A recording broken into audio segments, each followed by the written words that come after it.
Hi అండి, అందరూ ఎలా ఉన్నారు? నేను ఉషాస్ కిచెన్.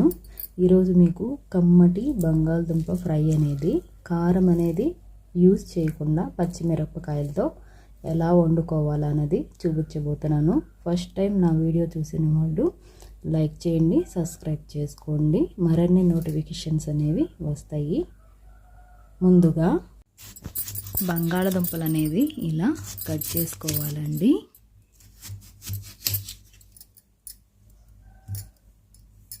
బంగాళదుంపలన్నిటిని ఇలా ముక్కలుగా కట్ చేసుకున్నాము. ఆ తర్వాత ఒక గిన్నె తీసుకుని అందులోకి కాసినన్ని వాటర్ వేసుకుని ముందుగా కట్ చేసి పెట్టుకున్న బంగాళదుంప ముక్కలు అనేవి అందులో వేసేసుకున్నాము.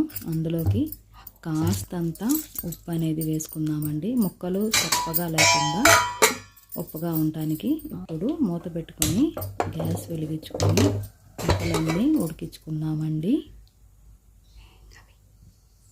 ముక్కలన్నీ ఉడికేలోపు ఒక జారు తీసుకుని అందులోకి చిన్న అల్లపు ముక్క, 4 చిన్నులపాయ రెబ్బలు, పచ్చిమిరపకాయలు ఇలా తుంచి వేసుకున్నామండి. ఒక 5 పచ్చిమిరపకాయలు అయితే సరిపోతాయి.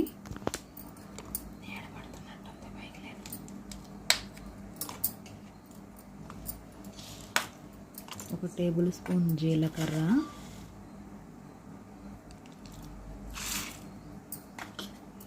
అందులోకి కాస్తంత రాళ్ళ ఉప్పు అనేది వేసుకుందామండి. ఇప్పుడు దాన్ని గ్రైండ్ చేసుకుందాము. ముందుగా ఉడికించుకున్న బంగాళదుంపలు ఇలా వేరే ప్లేట్లోకి తీసేసుకుందాము. పూర్తిగా చల్లారిపోయిన తర్వాత తొక్క అనేది తీసేసుకుందామండి.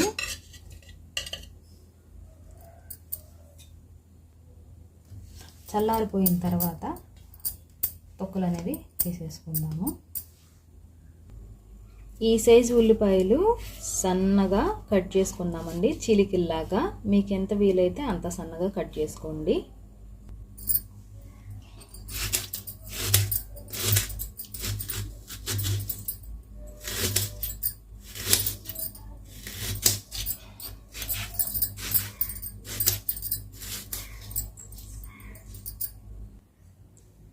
ఉల్లిపాయలు కోసేలేపు బంగాళదుంపలు కూడా చల్లారిపోయినాయండి. ఇలా అన్నిటికీ తొక్కు తీసేసుకుందాము. 2 టేబుల్ స్పూన్ల ఆయిల్ వేసుకున్నామండి. ప్యాన్ పెట్టుకుని ఆయిల్ అనేది వేడైన తర్వాత పోపు దినుసులు అనేది వేసుకుందాము.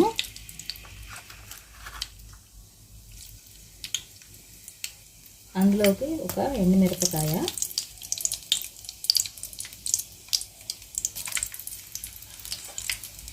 కాస్తంత కరివేపాకు,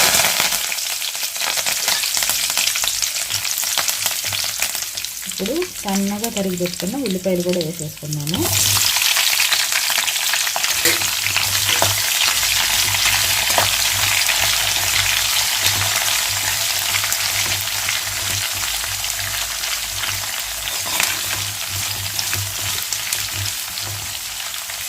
అందులోకి చిటికెడు పసుపు అనేది వేసుకున్నామండి.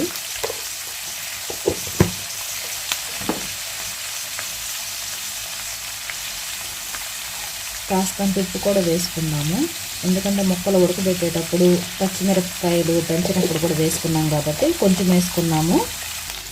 ఉల్లిపాయ ముక్కలు అనేది కాస్తంత వేగినాయండి, ఇంకొంచెం ఫ్రై చేసుకున్నాము. ఇలా ఉల్లిపాయలన్నీ వేగిపోయిన తర్వాత ముందుగా గ్రైండ్ చేసుకున్న అల్లం, చిన్నులపాయ, జీలకర్ర, పచ్చిమిరపకాయల పేస్ట్ అనేది ఇందులో వేసేసుకున్నామండి.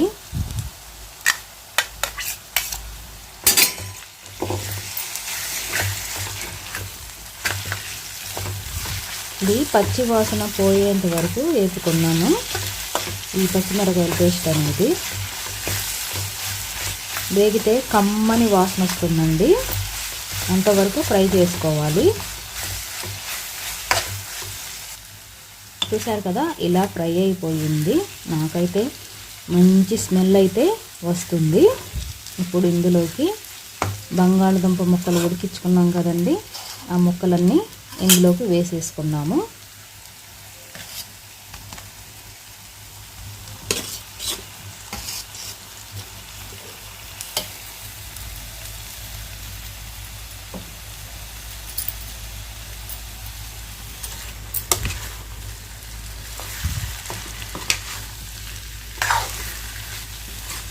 ఇలా కలుపుకుందామండి ముక్కలన్నిటిని. ఎప్పుడు ఒకే రకంగా కాదండి, వేరే వేరేగా కూడా రుచిగా బంగాళదుంప కర్రీ అనేది ట్రై చేస్తూ ఉండొచ్చు. నేనైతే అప్పుడప్పుడు ఇలాగే వండుకుంటానండి. మీరు కూడా ఒకసారి ట్రై చేయండి. చాలా అంటే చాలా బాగుంటుంది. కారంతోనే కాదు, పచ్చిమిరపకాయలతో కూడా. ఒక 2 నిమిషాలు ఇలా ఉంచేసుకుందాము. ఇందులోకి కాస్తంత ధనియాల పొడి కూడా వేసుకుందాము. ధనియాల పొడి కూడా వేసుకుని ఇలా కలిపేసుకుని 2 నిమిషాలు తర్వాత కట్టేస్తామండి. అంతేనండి, ఎంతో సింపుల్గా బంగాళదుంప ఫ్రై రెడీ అయిపోయింది. కారం అనేది యూజ్ చేయకుండా పచ్చిమిరపకాయలతో. మీరు కూడా ఒకసారి ఇలా ట్రై చేయండి. నా వీడియో నచ్చితే లైక్ చేయండి, సబ్స్క్రైబ్ చేసుకోండి.